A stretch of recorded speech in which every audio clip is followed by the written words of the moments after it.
take a look at what else is going on as far as the Cardano project. This is just a follow-up to Cardano talking about moving into Ethiopia, having a contract with the government and what they are doing. And this really goes deep into what was being said as far as the digital ID and telecommunications, because there's a project that I want to talk to you about, which is going to open up into $1 trillion industry, and the token is going to be natively based on Cardano. So we'll get into all those things in a bit, but first let's take a look at what's going on into the market. So today it is Mother's Day here in America. So congratulations everybody who's made it here, and thanks to all the mothers out there. Really appreciate it for keeping everybody in line. And this is what we have as far as the market goes. So we're at 2.4 trillion. We were almost at 2.5. I think we actually touched that, but came down a little bit. And then, of course, on Twitter, because this is Trade the Chain, all sentiment analysis, of course, Dogecoin, the tweets are up massively after what happened yesterday with Elon Musk coming in and hosting that SNL, which I got to tell you has probably been a massive ratings, Nielsen ratings for SNL, probably bigger than it's probably been in quite some time, but you know, who knows. And these are the things that are going in crypto. Let's take a look at the prices themselves. Now, I will tell you this. Didn't really do much for Bitcoin. Bitcoin's at 57. Let me blow this up so you can see what I'm talking about. Bitcoin's at 57,000, Ethereum at 38. But you know, Ethereum did touch 4,000. And man, what a massive run. 30% in a week, almost 4,000. Fantastic. Binance Coin and Dogecoin hanging on to number 4, but it had slipped precipitously. I mean, quite quickly. And it was down to around 44, 46 cents, somewhere around there. Now it's back up to 58 cents. And I think it's something that Elon Musk just put out this morning. So that's the way to rebound, baby. That's the way to rebound. Cardano, oh man, I think Cardano is going to go up to $3 soon. I mean, everything that's been going on, and especially with their smart contract launch for Alonzo in August or September, somewhere around there. I mean, look, Cardano did all this stuff and has no smart contracts yet. Where do you think it's going to go when the smart contracts hit? Not financial advice, just financial opinion. And everything else is pretty much the same. Let's see, everything down, up and down, up and down. Let's take a look at what could potentially be a good runner if you're a big trader. It's going to click on the projected range, and what do we got? So look at these. Reef, Aave, Redcoin, Celsius. Celsius, I think, is above, what are we at? Above $7. Congratulations. I'm one of those. I think it's gonna be good. And then there's a project called Audius. I need to take a look at this. I know this is a good project. I just haven't had the time. Anyhow, that's what's going on in the market. Let's on to another piece. So this is a great article by Lewis Petrick, and it talks about Cardano's Africa project proves that blockchain might improve the world. And this is the things that I get interested in, things that I can help with right now, solve issues, and just, you know, leave the world a better place than when I left it. And it just goes as a recap. And it's interesting about this is what he talks about as far as, like, you know, what makes people wealthy, what makes countries wealthy, and why are different countries left out. So we'll start. And he says, what constitute the wealth of the West? And these are the things I don't think about because I am cursed with knowledge. I don't have that third world experience. I just don't. So when people are like, oh, you don't understand because it's really hard. There's no cell service. There's no blockchain. There's no banks. I'm like, I don't understand, because that's like commonplace to me. That's just how it is. So you have to really dig down and go, okay, what constitutes the wealth in your country? Is it the material prosperity we have, the high level of education, or is it the infrastructure? And he says all factors are interrelated as far as infrastructure. Infrastructure, which I, again, got to really kind of think about, refers to all non-material institutions, facilities, and systems that are essential to society. And I'm like, these are the things, like right here in the next 3, I'm like, this is just normal everyday stuff for me. If you want to start a business, you contact the tax office, or you get your TIN number just off the internet. If you want to get a recognized degree, go to university. Very simple, right? Just go down, pay them some money, and then you get a paper that says you're awesome. And then to build a house, you legally acquire land. Again, everywhere I've gone, even in Puerto Rico, there's a central, housing office, or, central government says you own this piece of land.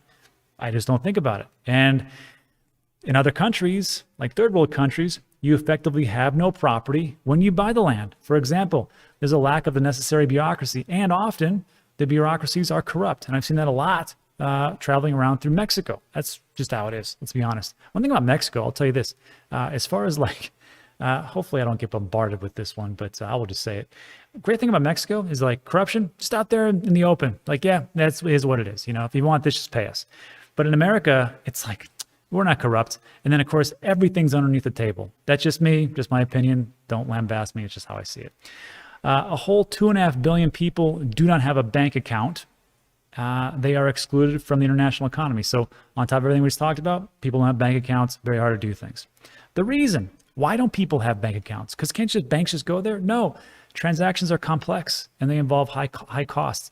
Here's an example. If you try to transfer any kind of money from one bank to the other, you want to do a bank wire, it costs a lot of money, like 20, 30 bucks, depending. And then it could take up to 5 days. And like my bank's pretty good, it takes like 24 to 48 hours. Other banks, it did take 5 days and they suck. So I'm like, in this day and age, really? I can send an email to a friend of mine in India and it takes like 10 seconds and you can't send the money over? I know it's not just paper. It's just zeros and ones. What's the deal? So here's how blockchain works. And obviously I don't want to go over that right now because this would be for the newbies. But if you are unfamiliar with how blockchain and cryptocurrency digital assets work, there's this thing spinning above my head. Go to danteachescrypto.com. It's 100% free. You can sign up and I'll explain all that stuff and make it really simple for you. So here's what Cardano is going to do. In many countries of the world, people cannot make reliable contracts, right? There's no central office. Everybody's corrupt, really bad. Either the bureaucracy is lacking or it's corrupt, like we talked about. Payments can be made quickly, transparent, and decentrally with blockchain. Blockchain consensus can grant the validity of documents no matter how miserable the government is in their home country is. And then Cardano made a huge move just a couple of weeks ago. They said Ethiopia, a country of over 100 million people, is partnering with the Cardano project to upgrade the education system. 5 million students will receive a blockchain ID that will help document student performing as a first step. This will resolve the issue of fake certifications. And even in first world countries, this still actually happens. People actually forge their documentation, say, yeah, I went to Yale, or I went to some other, higher education. And they're like, no, you didn't. This is just a forgery. And this still happens, which is a serious problem in Ethiopia as well as everybody else. And this might give young Ethiopians opportunities they don't have now because their diplomas are not viewed as being reliable in the West. All right, okay, sure. This was by John O'Connor. He is one of the, I think the VP of operations there for IOHK. And then the final thought is that Cardano consumes only a fraction of the energy thanks to not being proof of stake, not proof of work. So I went over that whole thing for a reason, because we've already covered this before. And the reason is because on top of what Cardano is going to do, there's a new project, and we covered this a couple weeks ago along with what we just talked about, where Cardano unveils mobile internet partnership. And I just kind of glanced over it, didn't really think too much of it. I thought it was cool, but that was it. And this is a project called World Mobile.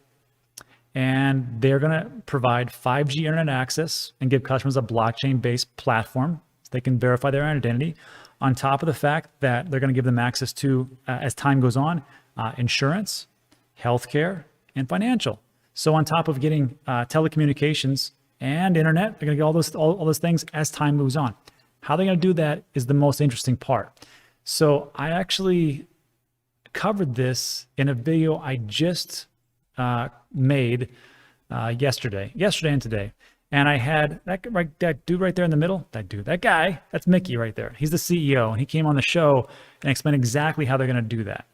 And I have to tell you right now, telecommunications is a $1 trillion company, and they are solving it for 4 billion people who do not have access to these types of services. And they're going to do it in a very interesting and unique way that I think will really go well, not just because of what they're doing, because listen, in 2017, when I got involved in crypto, everything was like, we're going to solve everything. It's going to be awesome. Well, how are you going to do that? Don't worry about that. Don't worry, we'll do it. And they didn't have anybody like really concrete in how they were doing it. First of all, it was all smoke and white papers, right? In this example, and I'll show it to you in the video, they've already done it. They've already gone to Tanzania. They've already done it with villages. And guess what? All these things that they're doing with this token, First of all, their team behind it, they have over 20 years experience in telecommunications or marketing or blockchain or actually all those together. And it's solid. All those people that could try to do things in 2017 couldn't do that because they had a crappy team. And this is what makes businesses and ideas work. Ideas are a dime a dozen, but if you don't have people behind it that actually execute, it's worthless. This is why I'm excited about this project. And the bigger thing of why I'm excited is because this World Mobile Token, this is going to be a native asset on the Cardano blockchain. And there is a token sale going on right now. I'll go over all that, but this is going to be massive utility for Cardano. It's a $1 trillion industry and they're solving a problem for 4 billion people.